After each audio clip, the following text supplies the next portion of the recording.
This telecast is available on ESPN2 HD. Greg Anderson, Dave Conley, as they make their way back to the pitch behind Tom Hammonds, getting ready for their second round matchup at the O'Reilly Thunder Valley Nationals, Bristol Dragway in Bristol, Tennessee. The whole gang is here, including John Kernan, for this very special telecast, because we're also including the turnaround in the first part of the show there. And we'll be all over the... Look at that! That's a blue sky. Where'd that come from? Is that what that is? Wow! Haven't seen that for a while. So as we get ready to go with the second round of Top Fuel, Tony Schumacher and J.R. Todd, as Tony Schumacher tries to break the #1 qualifier jinx. Other side of the ladder, we got some great matchups, including the one on the starting line, Larry Dixon, Troy Buff, but hang on for Doug Coletta and Brandon Bernstein.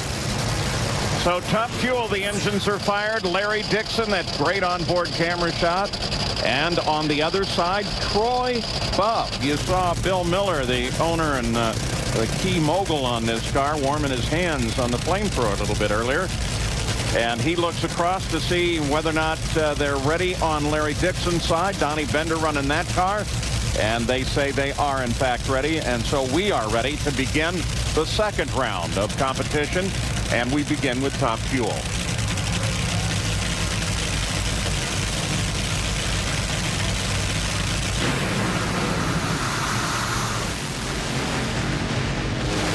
Well, that's Larry Dixon all the way, a 463, 300 mile an hour pass to Buff's 468 at 305 miles an hour. Don the Snake Perdome, he won here 41 years ago. The Snake, the owner of Dixon's car, did. Let's take another look at Larry Dixon. This was a pretty good run. Larry, I tell you what, he's been on his game off of the starting line. Another reaction time in the 040 range, this time in 043. He can really nail that. But look as he makes that transition. The car starts bucking a little bit, and part of that was caused from cylinders going out, or possibly caused the cylinders to go out. But still, the end result is what he wanted. He got it in the next round. Take a look from the back. You're going to see right there, cylinders going out, one on each side. Slowed the car down considerably, but he had enough momentum to get the win. So 3 times now, Troy Buff has raced Larry Dixon, and he has lost all 3, but you can bet he's learning an awful lot with the master in the other lane. Here comes Brandon Bernstein and Doug Coletta.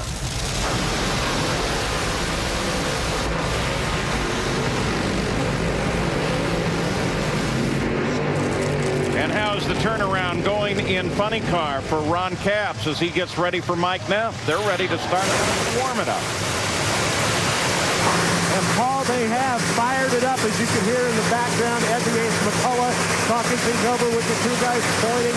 Ron sitting there. Now, they won't do what a lot of teams do, where they really hit the clutch hard, where you get that bonk sound, that bonk sound. It kind of scares you if you're not ready for it. They don't do that because it is tough on the clutch. Listen to that thing tackle though. Mixed with the 2 Top Fuel cars on the line. I wonder if we can get Kernan to do that again. How did he do that? I like that little whop. Good. Yeah, whop. Pretty good. Gotta love that when they do it in the pit. But what he's talking about seating the clutch, like if you hit the throttle, it is a little more aggressive on the clutch as far as seating it. And some teams like to whack that throttle. Some just like to hold it against the brake for just a little bit to seat the clutch. And some like to actually kind of rev the throttle up just for a little bit, which is even harder on the clutch. A lot of teams have kind of gotten away from that, though, in the last few years. You look at Brandon Bernstein, defending champ. He won here last year over Bob Vandergrift. Won here in 2003 over Doug Herbert from the pole. Doug Coletta's got the most wins of any driver here with 3.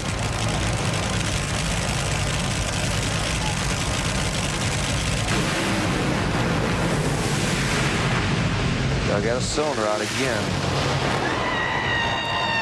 And there it is for Bernstein. 4:54. Tim Richards content to get on to the next round as Bernstein takes down Doug Coletta. That was a very nice run by Brandon Bernstein. Interesting to note he chose the right-hand lane. But let's take a look at Doug Coletta right now. Look at that. As soon as he hits the throttle, that thing's going out. And then he's running on 7 cylinders the rest of the way. They're still having big-time problems there, especially when your competition, Brandon Bernstein in the other lane, is running on all 8 and running a 4:54 to boot. All Doug Coletta at that point was just watch Brandon get the win. And continuing to watch the turnaround now for all classes, Dave Reed. Back in the pro stock area where Dave Conley's charter crew going to work on that machine. And Paul, one of the questions we often get from fans is why does it look like these guys are sitting on the windowsill when the car is behind the tow vehicle? With the door off, we can see exactly how things work. And Dave, I know you can tell us. Why does it look like that? That's a good question. And it's not just because we're wanting to show our smiling faces and waves to the fans, but it's actually because our hood scoops are so big that, driving through the pits and stuff, we don't want to, hit a pedestrian or somebody walking across. So we'll actually sit on the door like this with the steering wheel, and we can still hit the brake pedal if need be. But, other than that, it's just so we can visibility, basically. And now you know. Now let's talk about the big pro stock matchup coming up in round number 2. You and Greg Anderson. He thinks he wants a little revenge after the last race in St. Louis. What do you got for him? Hopefully it's a lot better race for the fans, and we can put on a little better show. But it's, I'm here to make points, so I got a lot of ground to make up, and it's going to be a tough battle, especially racing against him. We were 2 thou apart first round, so hopefully I can let the clutch out on time and get out on him because it's, like I said, we missed 5 races. We got a lot of ground to make up, and but I'm sure he's hungry too, so it should be a great battle. I think all of that's code for who's Greg Anderson? Well, here is Antron Brown and Hillary Will as already Brandon Bernstein's crew has fallen all over that car, and he is pumped up with this win. Well, he should be. He's won here a couple of times, and Tim Richards really knows how to run a race car at this place. Brandon knew that was a good run. He could feel it in the seat of his pants when that thing was charging through the middle of that racetrack, I'm sure, and he obviously likes making it into the semifinals. Antron Brown, there he is. He has more points than both the leaders in funny car and pro stock. 2 wins this season, Houston and Atlanta. He will face Hillary Will, and he beat Hillary this year at Las Vegas in round 2. Hillary, on the other hand, sits 6th in the points. Highest driver in the points in Top Fuel that does not yet have a win this season. In fact, doesn't have a win. He is looking for her first in the big one. Well, she has a car that can win. I mean, Jim Oberhofer's been doing a fantastic job. Fastest speed of the season. Yeah, and they've been running big speed and big mile an hour, and Hillary's been getting better on her lights. She's been working on that, and it's starting to come around, and that's what you need to do. You just work on certain areas, and all of a sudden it just starts coming together. That's when you start winning rounds, and you start winning rounds. Eventually you start winning races, and Hillary's hoping she can do it today, but it's going to be tough getting around Antron because he's a tough customer, even if he is a rookie. And I'll tell you what, he is on a high. He's had such a great year.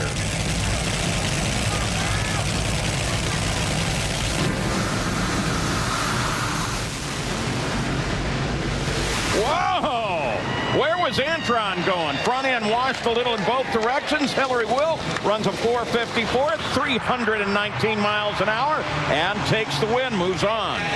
Wow, we need to see that again, because let me tell you something. That was a great drag race. They pretty much left together. Antron had about 4,000ths of a second. That's dead even in my book. But watch on the right side of your screen. That car's going to make a move right there. Lost a little bit of time right there, and that caused him. Antron was only running 275 miles per hour at the half track point, which is those blocks right there. But Hillary Will, because she wasn't sliding around, was going 282 miles per hour at half track. That is a tremendous 8th mile speed, and coupled it up with a 4:54. That was a great pass. Yeah, that was major. We'll look at the elapsed times as they came down the track. And you see Antron had the advantage for the first 60 feet, didn't to give it up till about half track, and then Hillary Will never looked back. You can bet she's going to feel good about this one. What she may not feel good about is who she's going to face when they go to the next round. Because it's either going to be Tony Schumacher or J.R. Todd. Let's go to Gary Dirrell. Well, the crew in the car are long gone. Brandon patiently standing by with us. You got out of the car and you said it was all over the place, yet we saw a solid 54. What was that ride like? Well, it was a handful, like I said, and it just seems like about half track on, it just starts darting around, and it's probably because the tires are spinning just a little bit, and it tries to hunt around there, and you just got to have it. It's a handful. I mean, you try to make sure that you keep it right in that groove, and sometimes it wants to go left, sometimes it wants to go to right, but it's great for our Budweiser Lucas Oil car. We're going rounds, and that's what we have to do this weekend. Thanks for hanging. Got it. Again, the great moment is the car comes back and the crew starts to work on it. The fans, they've got total access to that, can watch it. If you're new to the sport, we hope with the coverage of the turnaround today that you're learning something new. And if you're dyed-in-the-wool, been doing it for 30 years, I think maybe you found something new as well. It's been kind of interesting to watch these cars make the turnaround. Alan Johnson gets Tony Schumacher's car ready to go. He won here from the pole in 2004. J.R. Todd, this is his 50th NHRA race weekend. 2 of his 5 race wins have come over Tony Schumacher. Yeah, I just love this matchup here. You know, Alan Johnson, you took a look at John Stewart, J.R. Todd's crew chief. Alan Johnson just ran a 451 that first round, which was amazing because they struggled Saturday qualifying.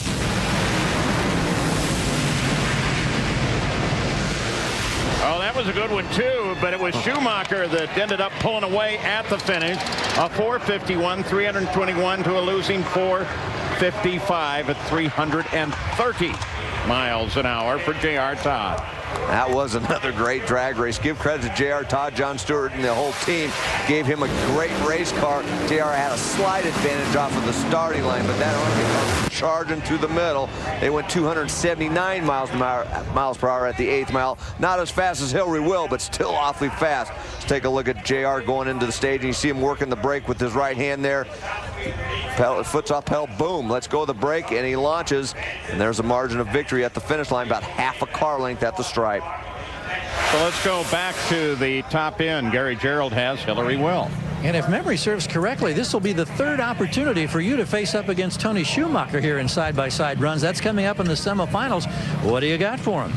You know, I've never beat Tony ever in my career, and you know, he wasn't a big fan of mine when I first started Top Fuel, and he made it known. And I've had a lot of firsts today. My team, my KB Racing team, it's the first time we won at Bristol. I think that was the first time we beat Antoine Brown. My team is awesome, and everyone knows, like, I made my share of mistakes. I'm far from perfect. I'm going to do it with the best I can. We really want to win this next race. Thanks, Hillary. I want to say hi to everybody at home. Love you, miss you. So as Hillary Will goes over and probably give a wave to the Sarge, knowing full well that she will face him for the 4th time in her career when they come back. And Tony Schumacher has just broken the jinx of #1 qualifier by getting out of 2nd round. He still has to get #1 all the way to the final to break that jinx as well. Yeah, isn't that nice? She's just a great little gal. Thanks, Hillary. Well, with the police escort, the cars head back to the pit area. They pick them up where they turn out the timing slips and then bring them back into the pits, and that's Hillary's car already back there, and very shortly it will be in pieces. Local sheriff here helping us out with that one. John Kernan. Yeah, he's from Sullivan County Sheriff Office. It's Captain Bruce Bullis from Blunteville, Tennessee. He's the commander of the motor squad, because I asked him how he got the duty to do this today, because he's on a brand new Honda that only has about 80 miles on it. And he said, well, we didn't have a drawing or anything, but since I'm the commander and I had this new motorcycle, I wanted to bring it out and show it off today. So once again, it's Captain Bruce Bullis from the Sullivan County Sheriff's Office. And it is good to be the king. I'll just assign that to me. So coming up is Funny Car and a historic matchup. The ladies, Ashley Force will face Melanie Troxel.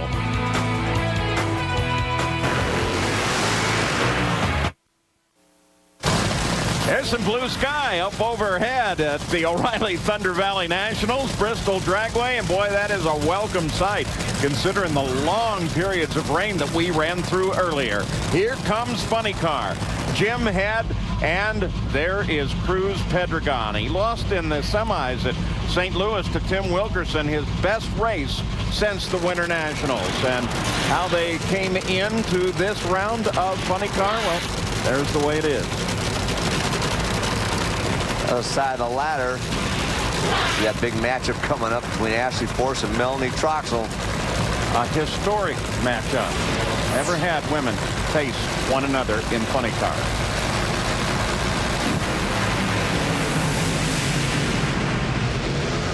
Look at Jim Head. Is that great? Cruz Pedregon runs into trouble. These two guys first race each other in Top Fuel 17 years ago. And Jim Head is saying, I'm not going to go the whole season.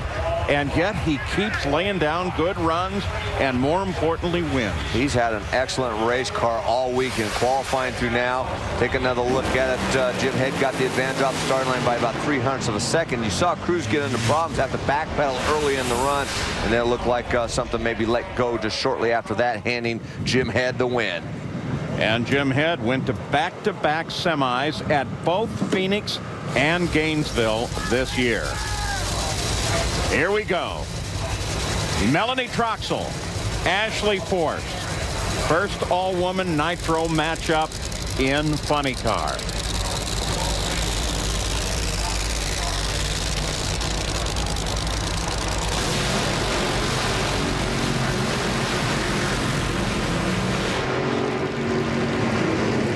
Stan, guy, that's a pretty big moment coming. Oh, no doubt about that. I look back to the history books to see when it happened in Top Fuel. Obviously, the Nitro class is the first time that would have happened. We go to Shirley Muldowney, Lucille Lee, round number 2 at Baton Rouge in 1982. That race won by the 3-time champion, Shirley Muldowney. Paul, you got to love drag racing history. It just keeps on growing. Ain't done that. That explains why we were seeing paper flying all around on the other side there in the stat area. He's been working on that for a long time. Oh, John Forrest looks on, and the women of funny car, here's the tail of the tape between Ashley and Melanie Troxel. See the amount of races there that they've ran. Ashley getting her first win in Atlanta. Melanie's got 4 in Top Fuel, still looking for her first in funny car. Best points finished 10th last year for Ashley, 4th for Melanie. So again, Melanie's wins came in Top Fuel. As did that 4th place finish. But right now, she's focused on getting around Ashley Force. And as a driver, I talk about it all the time. It doesn't matter who's in the other lane. You know you have a Force car over there. You know you have to rise to the occasion. For Melanie and for Ashley, just go up there and do your job and try to keep the cars in that groove.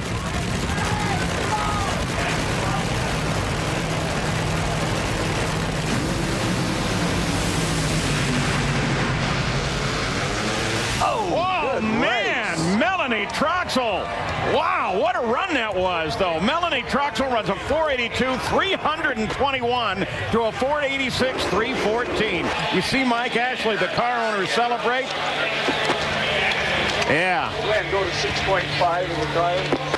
Yes, sir. Take another look at it. Ashley Force had 0.02 of a second advantage off the start. He had a good reaction time. It looks like it started maybe hurting a cylinder out there just past half track and slowed down. And Melanie had that big top end speed, 321 miles per hour. That's what allowed her to drive around Ashley. Take another look at it. This run looked very good early. Not a whole lot of problems there. Car wasn't moving around too much, had stuck right in the middle of the lane. But right there, you see that funny flame over there. It's starting to burn a combustion chamber or a piston, taking away just a little bit of horsepower on the other end, and slowed her to 314, and Melanie's running 321 miles per hour at the stripe there. You can see the margin of victory as you look at the on-track elapsed time. Melanie had it covered till just past half track. Great race. Let's go to Gary Gerald. Well, Melanie, not only a first-round win, you back it up with another one in a heck of a race against Ashley Force, and you two women have just made a little bit of funny car nitro history. How's it feel? Oh, boy, you know, they are a tough team over there. I mean, I'm happy to get a round win against that team, not because Ashley's another female out here, because they are a tough team. So, you know, this is the weekend we needed to turn things around. If we've got any shot at getting in the top 10, we've got to do it now. So whatever it takes, this team is going to get it done. Linda America, ProCare RX, Mac Pools, we are pumped. Yes, and that eternal optimism that she has been constantly displaying, paying big dividends today here at Thunder Valley. Well, you also heard, as Robert Height and Tim Wilkerson come to the line, how the Super Team data retrieval system works, because even though Ashley lost, they got good information, and immediately they radioed back a change in tire pressure to Robert Height. So Robert comes to the line. He sets a track ET record in round 1 against Tim Wilkerson. And Robert Height takes that one, too. A 477 with a 3. Okay, Robert? Yeah, I heard it. That's all right. What do you think, Rob? Yeah, you heard Robert say he thinks it hurt it, which it did, but 477, he's not going to worry about that too much. Tim Wilkerson on the other side, he hurt his engine a little bit. It was just kind of soft. Jimmy Prock likes what he sees. 2 runs right down that racetrack into the semifinals. And the final pair now in Funny Cars. We set the stage for the semifinals. It'll be Ron Capps and Mike Neff. Robert Height, remember he said he heard it, and they're still fighting a fire, and only 65-minute turnaround. So we'll keep watching that turnaround. You can guarantee that.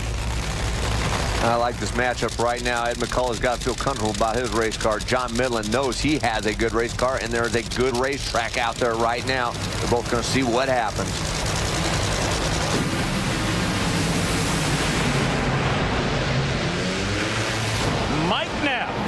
Mike Neff, a 482 with an 8, 319, beats Ron Capps. So you know what? That means that Mike Neff will have to face his teammate, Robert Height, when they go to the semifinals. Let's take another look at it. This was a pretty good drag race till about half track, and then Mike Neff was just kind of inched out ahead of Ron Capps and just held it all the way to the finish line. Still a great race, great run by both teams. So when we come back in Funny Car, Melanie Troxel will be looking at the possibility of being the second woman to score a win in Funny Car. She will face Jim Head after beating Ashley Force.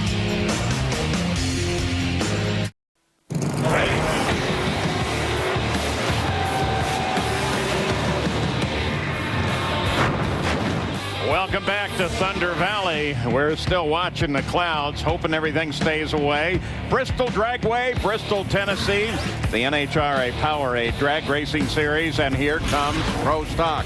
Don't forget, NASCAR Nationwide Series will continue next Saturday night at Charlotte, the sister track to this one. And by the way, they're building a terrific drag strip at Charlotte. We'll be there later in the year. John Nobile and V. Gaines. They both run Larry Morgan Motors. We look how they got here as we look at the Pro Stock ladder presented by Lucas Oil. In fact, in this round, Larry Morgan's got 3 motors. One of them didn't get off the line there. John Nobile has some problems. V. Gaines takes the win. Great reaction time, good run, 675, 203 miles per hour, gets him into the semifinals. Just that easily, V. Gaines moves forward. He'll face the winner of the Edwards Stansfield pairing coming up. Let's take another look at it. See if we can tell what happens to John. Ooh, boy, that thing just spun the tires big time. He just had to get out of the throttle at that point, and he knew it was all done right there.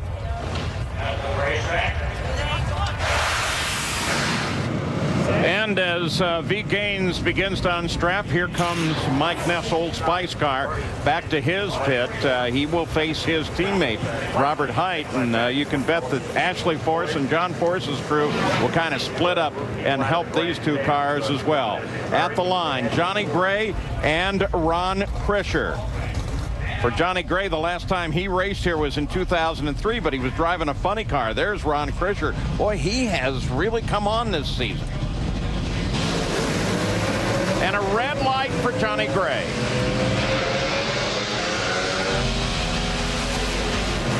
So there hadn't been all that much in the first 2 matchups in Pro Stock because they've been decided by something other than a head-to-head run. Ron Krischer will now face the winner of Greg Anderson and Dave Conley. Let's go on board with Ron Krischer and take a look at watch him go through the gears, watching the shift light. Right now he's watching the tree. The shift light's right here. He's going to focus on that. When the light comes on, he pulls the gear, tries to hit it just right, reaches up for the parachute, pulls it, pushes in the clutch, and gets into the next round.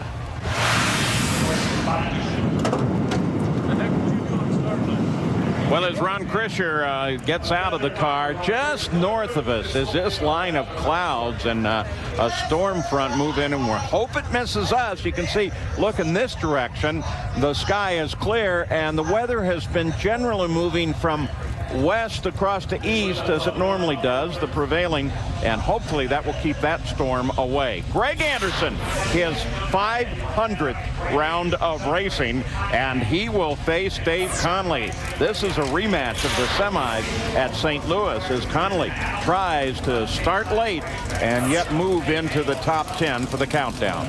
Well, that's what he's got to do, just keep going rounds, and he's been doing that the last couple of races. Would love to get another 1 or 2 here this weekend.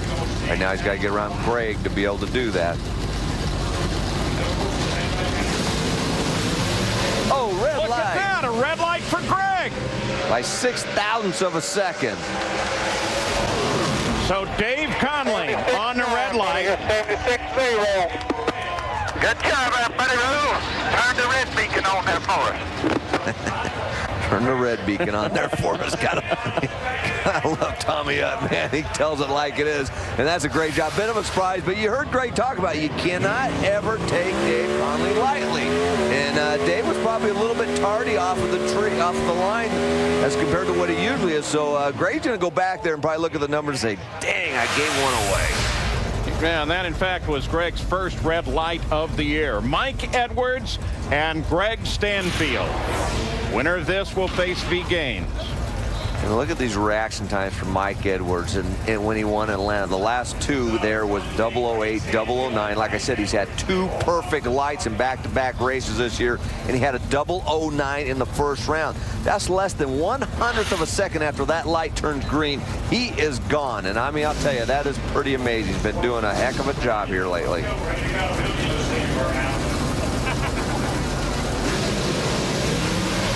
Perfect light. Oh, jeez. Look at that. Oh. You know what?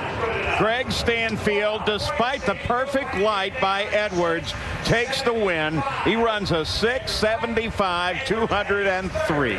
I don't know how Mike Edwards does it. I mean, you know, he lost the race. Let's face it, just basically looked like it might have spun the tires real hard because it got awfully loose, made a move over towards the wall. As soon as it did, Greg Stanfield went right by. And Greg had a good light. Don't get me wrong. He had an 028. That is no slouch on the tree. And he made the good run, and he deserves to be in the semifinals. Well, when we come back, it will be the semifinals. We'll start with Top Fuel. Hillary Will is looking for her first Top Fuel win. To get it, she's going to have to beat the Sarge, Tony Schumacher.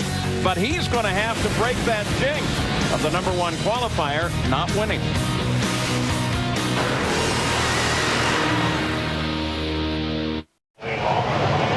The semifinals, Top Fuel at the O'Reilly Thunder Valley Nationals. And you're looking from Larry Dixon's car across to Brandon Bernstein. Dixon last went to a final round at Houston. Brandon has only been to 1 final round this season. He lost to Tony Schumacher at Gainesville. We'll show you the Lucas Oil Top Fuel ladder coming up. That matchup between Hillary Will and Tony Schumacher. Hillary is on her way maybe to her first win.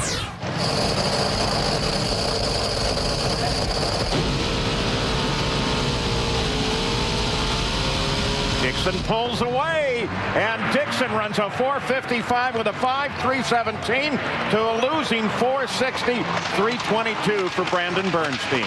How about that, Larry Dixon? I mean, we talked about it. He has been nailing the tree all day long. Another reaction time in the 040 range, but this time they coupled it up with a great run. They got Todd Smith, Donnie Bender got their act together. You saw Brandon get it way sideways in the middle of the course. Larry had his stuck pretty much down the middle. It drifted towards the wall at the other end, but still makes their best run of the eliminations. A 4:55 elapsed time, coupled up with a great reaction time. Larry Dixon is in the final. Larry's 80th career final round. Now, Tony Schumacher and Hillary Will come to the line. For Tony Schumacher, this is his 600th round of Top Fuel racing. He comes into this round with a record of 399 wins and only 200 losses. What a record, huh? Hillary, once again, she is the last Coletta car standing, looking to go to her second ever career final round. I'll tell you, that was a very impressive record for Schumacher. But You got to give credit, a lot of that, to Alan Johnson. A lot of that is Alan Johnson giving that heck of a setup. I'm about 60 feet, 20 yards behind the Army car and the KB racing car. Raindrops are starting to fall from the sky. This is going to be close.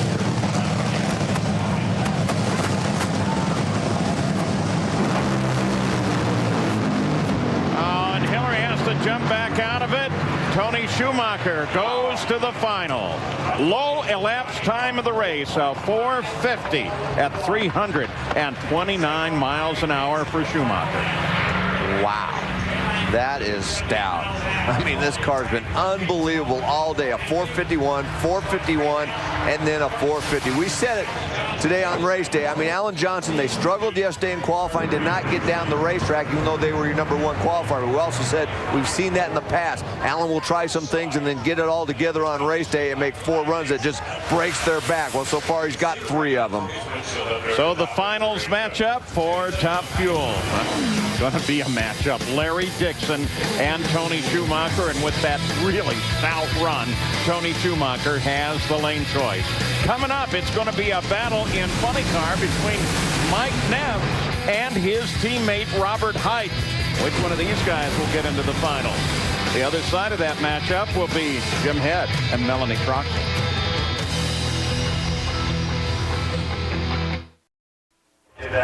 You may not believe it, but 3 hours have just gone by due to time compression. We show it all at once. The sun has gone down here at Bristol. But we are ready with the great work of the NHRA Safety Safari to get back to action at Bristol Dragway in Bristol, Tennessee. Funny cars coming up to the line now. Let's go first to Gary Gerald, who during the break caught up with Mike Neff and Robert Height. So I'm standing here surrounded by some of finalists who are teammates now in the funny car competition. You've got Robert Height, of course, who won the season opener in Pomona. You've got Mike Neff, crew chief in the past, now turned driver, who got to his first finals in St. Louis. And you got there by knocking off your teammate in the last event. What do you got in store for him this time around? Yeah, they've been running real strong. Last week we probably got a little lucky. They smoked the tires, and they're running awfully good here this weekend. They've outperformed us the first 2 runs, so Medlin and I are going to need to step it up. But, you know, we're going to have fun, and the main thing here is that we get a Ford in the final, and we've done that, so it should be fun. It's always fun racing Robert. You talk about stepping it up. Mike Neff has certainly done that in the last couple of events. Robert, now you owe him something. How are you approaching this semifinal matchup with your teammate this time around? Well, we're just going to go out there, and we need to get the Auto Club Ford to run a little better to the finish line. It hurt itself last time, pitch the rods out, and it just needs to run better on the other end. If it do that, it'll even run quicker. But, yeah, I kind of owe him one, but I tell you what, it was pretty funny yesterday in the Old Spice trailer. He was in there, and they have a karaoke deal, and he was doing the YMCA thing he enforced. Ashley and I didn't want any part of that, but it's pretty fun. We're going to have a lot of fun no matter what. Isn't it great that these guys can have so much fun and yet provide us with such great entertainment on the racetrack? Oh, you bet it is. Here we go. The semifinals in funny car. Jim Head and Melanie Croxall. Here's the weather right now. Track's still in great shape. Yeah, but the key there is that temperature's dropped down to 59 degrees. Remember when we started, it was about 74 degrees. Track temperature, though, is only about 5 degrees cooler than the first round. That's good news for the teams. They'll be able to adjust to that, but they're going to be able to make some horsepower with that cool air. So Jim Head, right side of your screen, he's not won a race in his return to funny car. Melanie Croxall is trying to be the 120th driver to go to a final round in the history of funny car. Both on the line. Engines are beginning to really heat up. The track is set to go. Despite all of the delays today, I'm telling you, this is going to be worth it. And this is a great matchup here. I mean, Melanie only qualified at number 11 position, but since race day started, she has had a very good race car, outrunning Jim Head about 200 to 300 on each pass coming into this round. So this will be should be a good race. Track conditions, the key they're going to have to watch for is that early tire check because the track's going to be tight.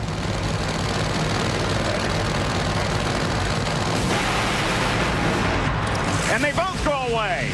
But Melanie Croxall gets back into the throttle, and Melanie Croxall is on her way into the final. Wow, less than a a month ago, we got our first funny car winner as a female, and that was Ashley Force. Now we're standing on the possibility for the second one. Well, I'll tell you what, Ashley, look, talk about Ashley Force. Melanie Troxel looked pretty good there against Jim Head. Looked like Jim had some problems when he tried to get back on it. Let's take another look at this. Both cars probably went into that tire shake early. Watch, you see that tire shake into tire smoke. Melanie did a good job to just settle that car back down. She saw that Jim wasn't out in front of her, gets back on the throttle and gets the win. Great job. And Dave Reef has what has to be a really happy car owner. You bet, a car owner who's still got a Pro Mod race to run. He's racing in that class. Mike, you stepped out of the cockpit to give Melanie a chance. What does it mean to see it all come to what it's come to today? It's amazing. I am so proud of Melanie, Brian, Mark, Aaron, Rod, the entire team. These guys, they do not know the meaning of the word quit. It's been a little bit of a struggle, but they did not give up, and here we are in the finals. It means so much to me. It's just awesome. Congratulations. Mike Ashley, happy about Melanie Troxel's move into the final. We'll look at it again. You saw Mike Ashley in his fire suit. He's actually running Pro Mod here coming up shortly. But take another look at it. Looked like you see a lot of the fuel spraying out of Jim Head's car. It looked like he was probably pretty much dead in the water. Melanie drove her down there almost to the finish line, but did a good job to run a 563, smoking the tires that early. Melanie should be sure, and then blew the blower off. Let's go to Gary Gerald. He now has Melanie Troxel. Well, Melanie, we were talking about how you've broken through here, and the momentum, your optimism, all being paid off right now because you are going to the final. Your thoughts about this wacky day? You know what? It's been a crazy day. I mean, from the rainouts in and out of the cars, my first round win, and we're going to a final. But I knew that this team was great. That's why I came over here. Great people, stuck together in the tough times. We've put in a lot of work, and I have to say Mike Ashley and Roger Burgess have given me a great opportunity to drive this Procar RX car. And you know, something that's funny is my dad used to work for Jim Head many, many, many years ago. So it's kind of special. I took a little time to think about my dad this afternoon, and it's been a pretty cool day. Very cool. We'll find out who you're going to face in the finals very shortly. Yeah, it will either be Mike Neff or Robert Height, the John Force Racing teammates. There's the car of Mike Neff, looking for his second career final round. No one, though, remember, has won from the pole here at Bristol, and that's where Mike Neff started. And I was talking to Mike just a couple of minutes ago. He says the track's really sticky right now, that their concern is the right amount of wheel speed. First 60 to 100 feet, very critical. What they're trying to do is get the clutch to come in earlier. And consider this, with the exception of one race this season, which was Gainesville, John Force Racing will have at least one car in every final round this year. You know, and as tough as John Force Racing is, that's still a pretty amazing stat in my opinion. But it's, you know, Jimmy Prock, I mean, what a brain trust that man has put together here for these teams and just gives them all the resources. Mike Neff even told me that Pomona. He can't believe how much that this team has and the resources that are at their disposal. Right now, he's just got to focus, though, on doing his job and trying to get into another final round.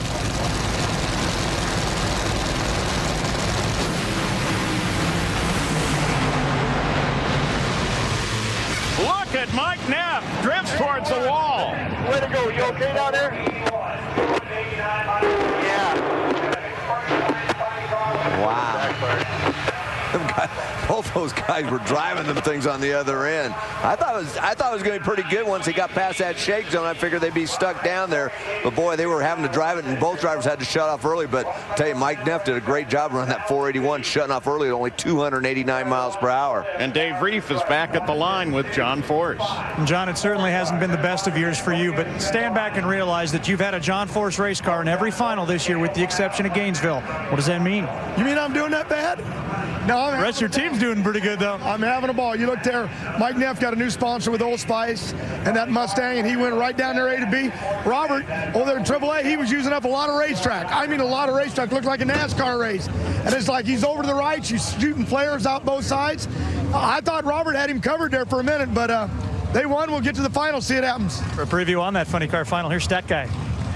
This one, Dave Reef, we're guaranteed our 82nd different funny car winner in the history of the class. And the last time we had two non-winners in the final round, you have to go back 1995, 13 years ago, when Gary Clapshaw beat Gary Densham. Nice job by Team Force and that man, Mike Neff. And it sure looks like that's going to be a major moment when Funny Car comes to the line for their final. And we'll be talking with Mike Neff when we come back, see his thoughts looking ahead to the final round in Funny Car. But it's Pro Stock that's coming up next. Pro Stock, the semifinal round on the right side there. That is V. Gaines at the O'Reilly Thunder Valley Nationals. He will face Greg Stanfield on the left side of your screen. Let's go to the top end again. And Gary Gerald, he's got Mike Neff. 2 consecutive events. This man now going to a final. You look like you had your hands full. That thing made a big move toward the wall at the end of the run. I'll tell you, Gary, yeah, I mean, it was going down there. It felt good, and all of a sudden it just felt like it just busted the tires loose, and it made a hard move to the wall, and I got out of it before the finish line, and it was all I could do to keep from smacking the wall. It had to be close. Well, you're going to the final. Good luck. Well, thank you very much. Well, there's V. Gaines looking to go to his second final round this year. He was the winner at Phoenix, and Greg Stanfield in the other lane was runner-up at Las Vegas this year, but he has never won a Pro Stock race. It'll be interesting to see how the Pro Stocks react to this racetrack. Oh. Stanfield 002. Wow. And it pays off for him. 002 reaction time to run a 675, 203 miles an hour. Whole shot worked. Greg Stanfield is into the final. I'll tell you, Greg Stanfield did a great job here. 002, 2,000 of a second from perfect, or if you want to look at it another way, 3,000 of a second from red light and giving it all away. But he needed it because his car didn't run as quick in that right-hand lane as V. Gaines, but that starting line advantage gets him into the final round.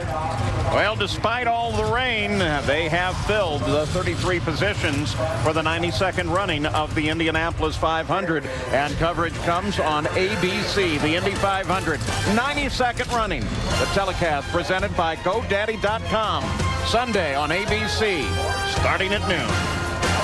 Let's go to Gary Gerald. And coming out on the other side of this car is Greg Stanfield. He throws down a 002 light. How sweet's that sound? That's awful close to red light. I knew it was good. That's a problem at nighttime here. You pick the light up a little faster, and I had no choice. V's an awesome driver.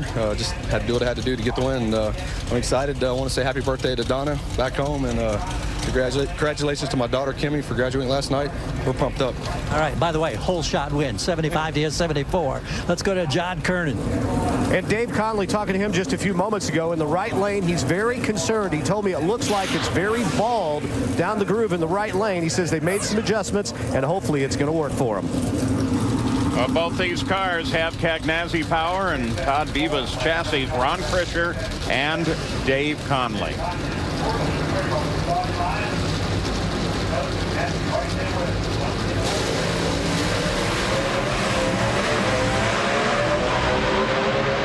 Conley drilled him on the tree.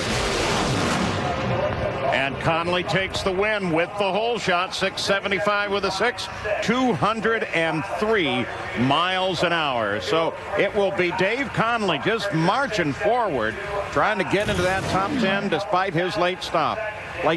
He will have lane choice, Greg Stanfield will, over Dave Conley when they come back to the final.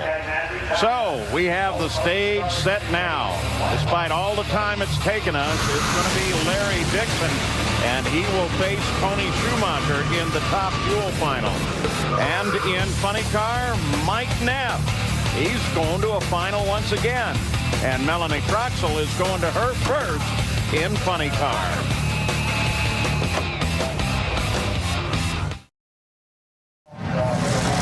Back here at Bristol in this amazingly long day that's been interrupted countless times, the Top Fuel final is at hand. The burnouts are being complete. We'll get a quick word here with Dave Conley, who's going to the finals now in Pro Stock, and by just a couple of thousandths, you won't have lane choice. Will that be a big deal to you? I don't know. We just went down the right lane. Both winners are out of the right lane, and the left lane's been lane of choice. But Stanfield's always tough, and know, I know he's hungry for a win, but we're looking for our first 2008 win too. So, you know, thanks to all the great people at Charter Communications, LifeLock. At least we get to go to another final, you know, second weekend in a row, and I'm excited. I just can't say enough about the group, and we keep plugging away at the Chevy Cobalt. We're getting better and better each week, and you know, we knew we had a tough competitor with you know, all the Cagnazzi resources over there with Ron Krischer, and that's my old car, so it felt good to, you know, get back at it a little bit. Dave Conley fully in bounce back mode going to the finals. Both the guys in the finals in Top Fuel are contenders in the championship. You're looking at Larry Dixon, and Dixon is third in points. Alan Johnson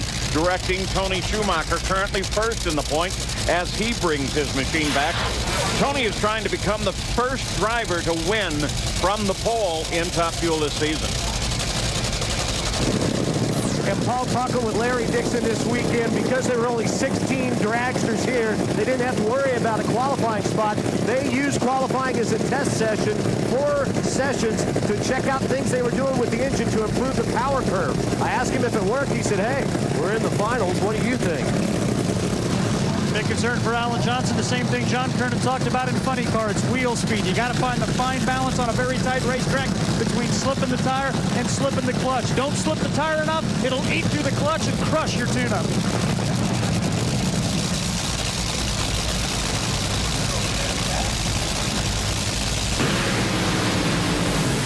Dixon jumps out of the throttle, back in. Schumacher drives it away, and guess what? We have a winner from #1 qualifier all the way to the final. Larry Dixon and Tony Schumacher, who've been battling for the total number of career wins. Well, now Tony Schumacher edges it a little further forward. This is his 44th career win, and that's just 8 back from Joe Amato, the all-time class leader. Well, Larry Dixon had to backpedal the car shortly after it launched off the starting line. That's what cost him the race right there. Boom. And I'll tell you, you got to hand it to Tony Schumacher. Tony Schumacher always rises to the occasion when he has to. Larry Dixon's been great on the lights all day long, had another fantastic light in 036, but let me tell you, Tony Schumacher was right there with him with an 037. That's why the Sarge keeps on winning, and got to hand credit to Alan Johnson, give him an awfully good race car. Alan Johnson, who's won for the 66th time now. You told me the wheel speed was critical. The far end looked like it was spinning, but it didn't spin at the starting line. No, it did good. I mean, that's conditions when they get like this, it's very difficult to get the thing off the starting line. So I'm happy that it just made it past the tree without shaking or him having to pedal it, but spun down track a little bit. But, you know, pretty good day. You know, we've been in a few finals lately, haven't been able to get the job done. We finally got it done today. Well, good for the Army and good for the Santa Maria Valley Packers. That's right. That's not a Phillies hat. So Tony Schumacher has his second win here in Thunder Valley at Bristol. He won here in 2004. So the Top Fuel points now, with the Top Fuel class complete all the way through the final, are going to look this way. Tony Schumacher, of course, still out in front. Antron Brown, 131 back. Larry Dixon, not that far back, 165. Yeah, but Tony Schumacher's extending that lead. He looks awfully tough. Doug Herbert down that all-important 10 spot, 383 points out of first place. Let's go to Gary Gerald. Earplugs come out, the medal comes on, the winner's hat, the Wally, it'll all be here. He's so familiar with this drill. Yesterday, you told us you had absolutely no concerns because you did not get down the racetrack in the final 2 rounds of qualifying. Were you playing possum with us, or did you just really know something?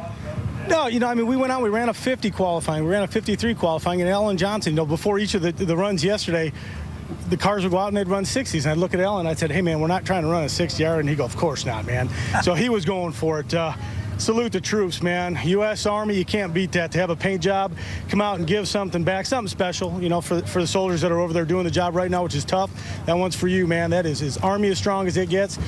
Obviously, Napa, you know, Valvoline, Trigicon, Medco Tools, all the people that help us out.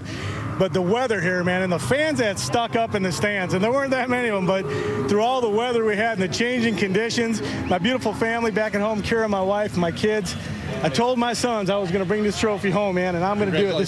That was outstanding. We were hurting it, man. It was spinning. It was burning itself up, and we might need a new set of tires. I bet we can afford it now, but awesome job at Bristol.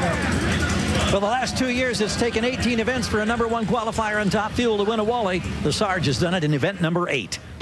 Well, we talked about career wins, and Schumacher and Dixon have been moving back and forth to see who's going to get to Joe Amato's 52 first, and that puts Schumacher 2 ahead of Larry Dixon. Well, we have the top fuel result already done for you, buddy. It's not over. As they celebrate at Don Schumacher Racing with Tony Schumacher's win, we have to think ahead to Pro Stock and Funny Car. Consider what's coming up. 2 racers trying to go for their first win in Funny Car. Melanie Troxel, who got there by beating Jim Head with this run. And she will face Mike Neff, also looking for his first win, who got into the finals by beating his teammate, Robert Hyde. It's all coming up. And it has been a very long day and into the dike now at Thunder Valley. Rain through the area, but a magnificent job getting the track prepared. And we'll have, when Pro Stock comes to the line, our 7th different race winner this season. All of the last year in Pro Stock, we had just 6, an example of parity in the series. Well, the crowd, such as it is, but thank goodness they stay. They're loving it. They're going to see the final in Pro Stock and in Funny Car. We have already crowned Tony Schumacher as the winner in Top Fuel. So Dave Connolly, he could make some major moves today in the points. Remember, he started the season late and is trying to catch up and get into the countdown. Even though with that late start, I don't think many people were counting Dave Connolly out of being able to make that top 10 by Indy to go down to the countdown to 1. He has a great race car. He is a great driver, but right now his focus is to try to get around Greg Stanfield, who's been doing a fantastic job driving today. They've been making good horsepower since working on their engine program over the winter, so this should be a very good matchup. And Mike, that's exactly what Dave Connolly told me earlier in the pits when they were getting the car ready to bring it out here. He says he's going to go for it here, and as you mentioned, the points are critical. He needs to make up points on guys like Greg Stanfield. That'd be 20 points if he could beat him. Also, during qualifying, he hit a cone over the weekend, first time ever, so his crew took one of the timing cones and painted his number on it and presented it to him as kind of a gag gift. First time he'd ever hit a cone during a run. When you talk about Greg Stanfield, he would be only the 51st different winner in Pro Stock history. The last new winner, interestingly enough, was Dave Connolly, the guy in the other lane, 84 races ago at Brainerd in 2004. And both these drivers know how to win races. Even though Greg Stanfield has not won yet in Pro Stock, he's a 4-time world champion in Super Stock. And I don't care, when you can win in any class on the NHRA circuit, you know how to win. He just has to be able to do it in Pro Stock, and he wants to do it right now. He's got to get around Dave Connolly. Live from Thunder Valley, this is the Pro Stock final. Might have a little staging duel here. Nobody wants to go in first.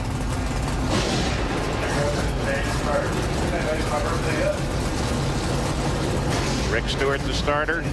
He wants him in there. Now, here we go. Big hole shot for Dave Connolly. And that thing is done. Dave Connolly just came roaring off the line.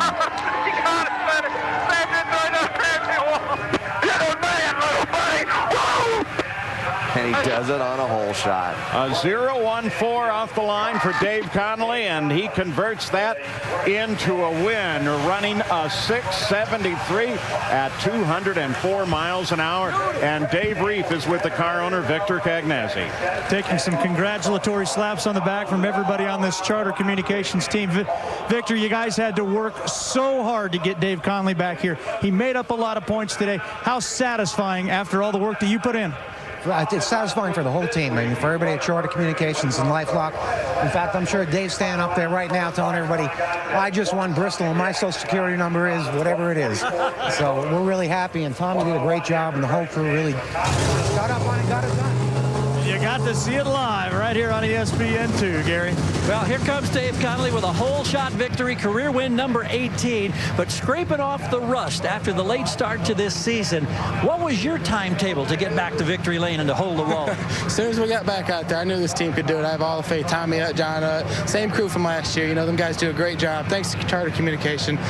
You know, they're the ones that got us out here at LifeLock. I mean, those are the people we really have to thank, because, you know, if it wasn't for them, I'd still be sitting on the sidelines, you know, and I couldn't do it no more. I was going stir crazy. And by the way, Alan Reinhardt, I asked how many Charter people were still here. There's 6 up in the stands, and you know, they stuck by through the rain and everything else today. And I don't know, if you'd asked me Friday, you know, how I felt the weekend was going to go after I took out some cones in qualifying, I thought I might have told you something different. But you know, the team regrouped and got back out here and got in the winner's circle. Can't thank them enough. Great job. One of those still here. His dad, in fact, he's still running in the Sportsman's Rankin Super Comp. There may be 2 Connollys with Wallies tonight.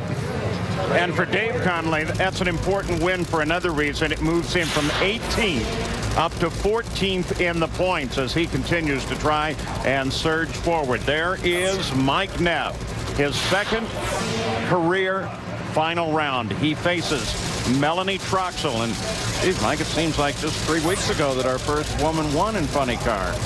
They're having trouble getting the top up on the car.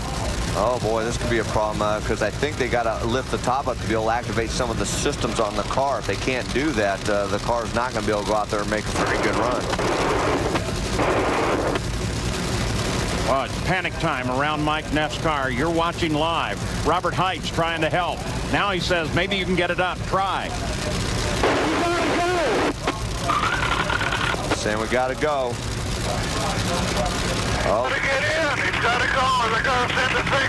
They're trying to open the air system, which will activate the fuel system and the clutch. Without that air on there, it's just going to leave and not run very well at all. But you still got to stage it. You got to give it a chance because something could happen to Melanie Troxel. But right now, I'll tell you, it looks like Melanie's in the catbird seat.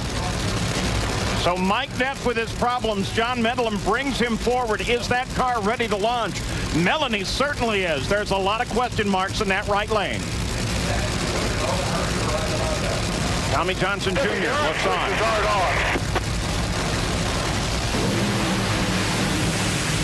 Look at this, though. Oh, and Mike Neff has a big explosion. Melanie Troxel wins.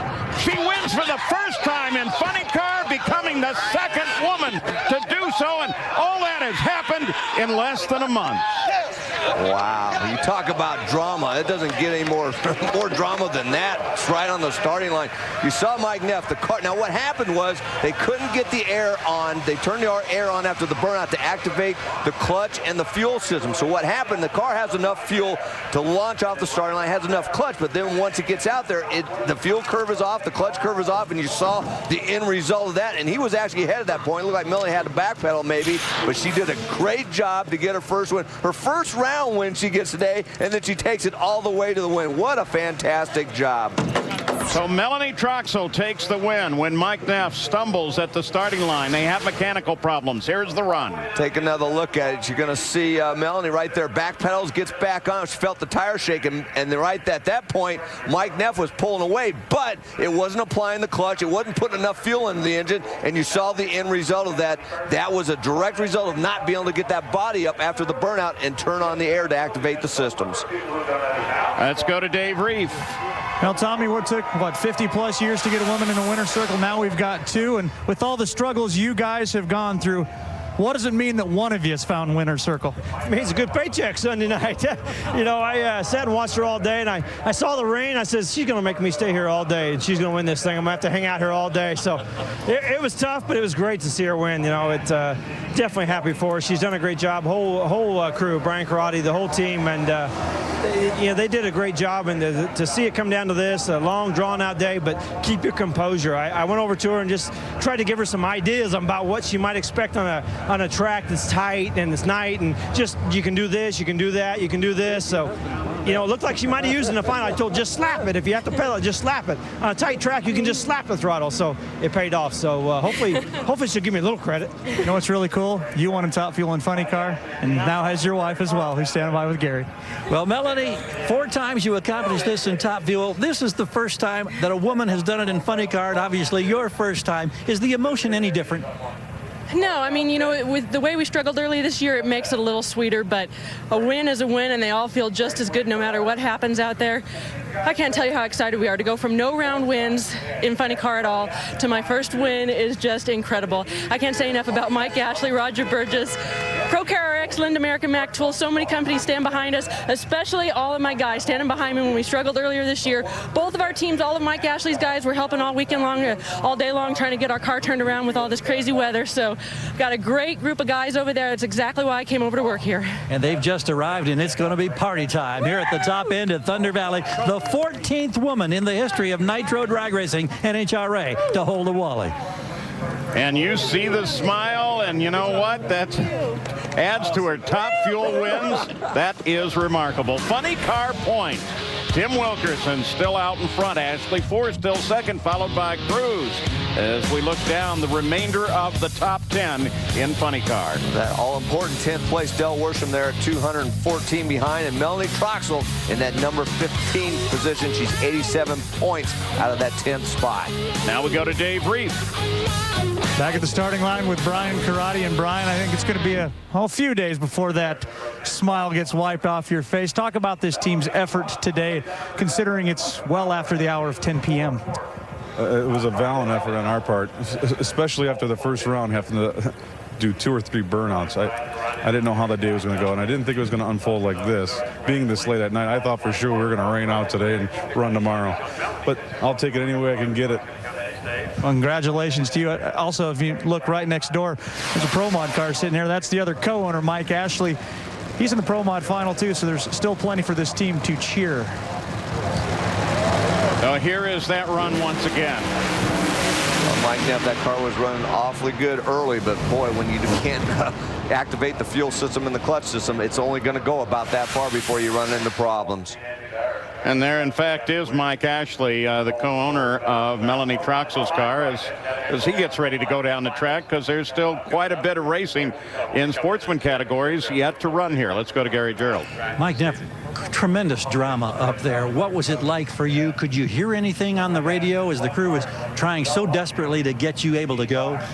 No, I didn't hear him on the radio. I knew we couldn't get the body up, and you know, I'm going, let's go, let's go. Rick Stewart was in front of us, you know, motioning us to go, but when we couldn't get the body up, Medlin couldn't get in there and arm all the switches, which I didn't know he armed those things, you know, and he said he was on the radio telling me, you know, that he couldn't get them armed, but I didn't hear anything. I'm just saying, go, let's just go. And then, so naturally, none of the system worked, and that's why it backfired. Had I known that, I wouldn't even run it, but I'm pissed, okay? I mean, I'm happy for Melanie, but, you know, for something like that to keep us from having a good drag race, it's, you know, it's too bad. But congratulations to Melanie, and hey, Old Spice, her Ford motor's running good, and that's what makes it so frustrating is that, you know, we've been running so good and expected should have been able to make a good lap right there and have a good drag race, and it just didn't go that way, but guess we'll get them next time. Thanks, Mike.